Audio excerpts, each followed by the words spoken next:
नमस्कार, स्वागत है आपका आपके चैनल भारत विमर्श में।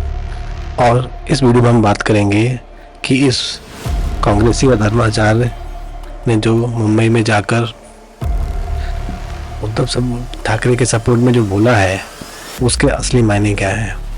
अगर आप मीडिया चैनल को देखेंगे और बाकी लोगों की बात को सुनेंगे तो आपको ऐसा लगेगा कि जैसे इसने उद्धव ठाकरे को सपोर्ट किया है, लेकिन असलियत में इसने सिर्फ मोदी, आरएसएस और बीजेपी को नकली हिंदू बताने की कोशिश की है। और इसी कोशिश में इसने उद्धव ठाकरे का फायदा कराने के बजाय उसके उद्धव ठाकरे के लिए महाराष्ट्र की राजनीति में इतना बड़ा गड्ढा खोद दिया है जिससे वो शायद अगले इलेक्शन में निकल भी ना पाए। तो चलिए हम देखते हैं कि इसने जो कहा है उसका असली मतलब क्या है और कैसे मीडिया एक साइड की बात करके इसका जो असली इंटेंशन है वो बता नहीं रहा है।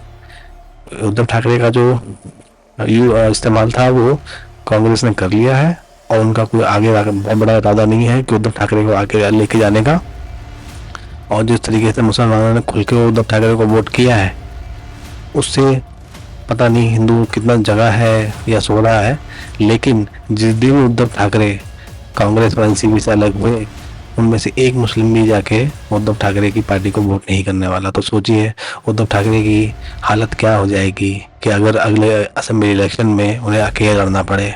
और कैसे इस अधर्माचार्य ने उनके अकेले लड़ने की पॉसिबिलिटी को कितना बढ़ा दिया है ये बात कह के। चलिए हम डिस्कस करते हैं कि इसने जो कहा है कि जब तक वो चीफ मिनिस्टर नहीं बन जाते उनका जो पीड़ा है वो कम नहीं होगी। अब चीफ मिनिस्टर की बात अगर इलेक्शन से पहले उद्धव ठाकरे करता है तो उसका असर उसकी इलेक्शन के साथ कोएलिशन करने में क्या पड़ेगा और कैसे बहाना मिल जाएगा कांग्रेस को और एनसीपी को इनको लात मार के एमबीए से बाहर करने के लिए। ठीक है, उस पर बात करते हैं।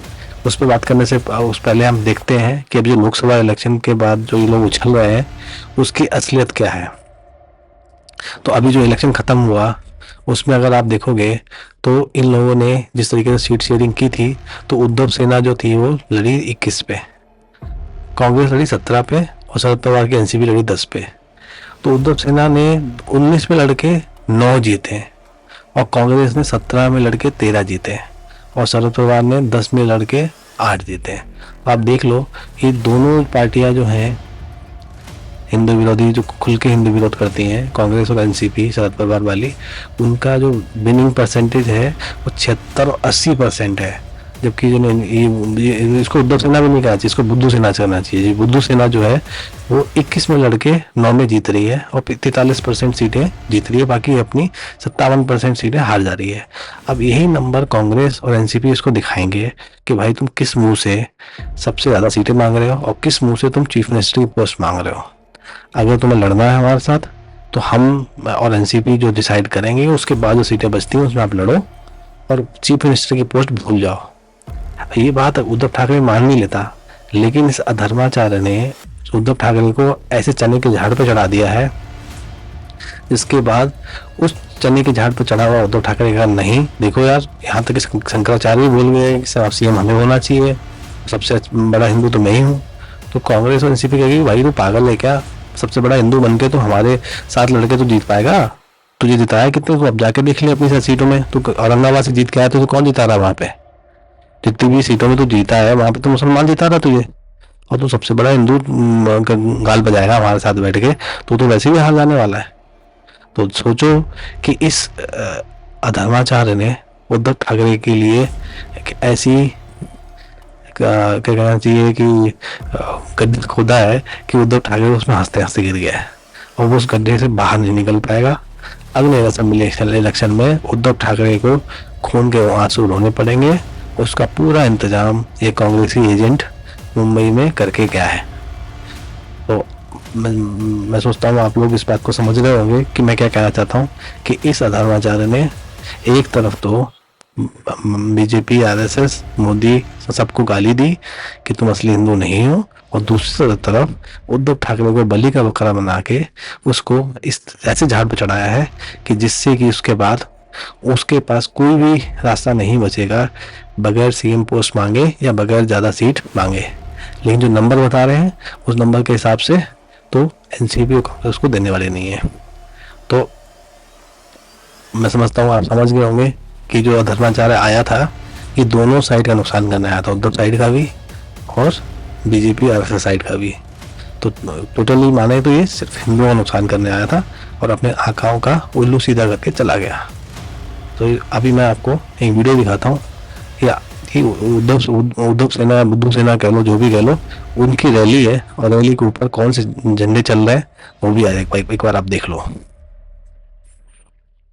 यही मीटिंग है जब ये इस मीटिंग में आके पूरा सिंहासन लेके बैठा था ये, और ऐसा गड्ढा खोद के गया है उद्धव ठाकरे के लिए जिसमें से उद्धव ठाकरे का निकलना मुश्किल ही नहीं नामुमकिन है। मैं आपको एक वीडियो चला के दिखाता हूँ, आप खुद डिसाइड कीजिए कि बाला साहब ठाकरे अगर जिंदा होते और ऐसी रैली उद्धव सेना की देख लेते तो मुझे नहीं लगता कि उद्धव ठाकरे इस देश में रह पाते एक रात भी। अगली रात ही उन्हें देश छोड़ना पड़ जाता। नहीं तो ठाकरे अपने बेटे को भी नहीं छोड़ता है जो कर्म कांड कर रहा है। देखिए आप वीडियो और अपना सर पकड़ के बैठ जाइए।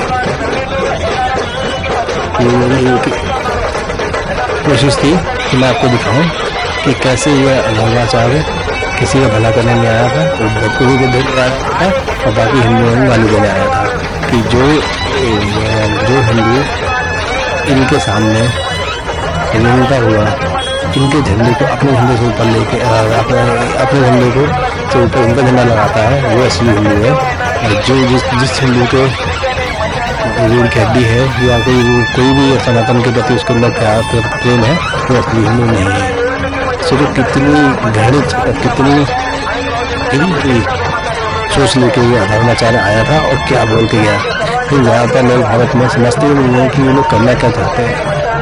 उसका एक साइड पकड़ के खींच देते हैं और दिखाते हैं जैसे कि वो उद्धव का एजेंट बन गया। उद्धव का एजेंट नहीं बनाया, वो उद्धव के लिए गड्ढा खोद के गया।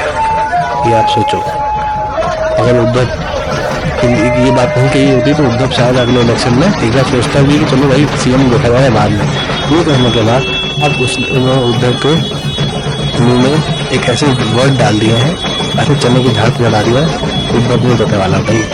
उद्धव ने अपने पिताजी की विरासत को जब खत्म कर सकता है जो व्यक्ति, तो उसके लिए पार्टी क्या चीज़ है। नमस्कार।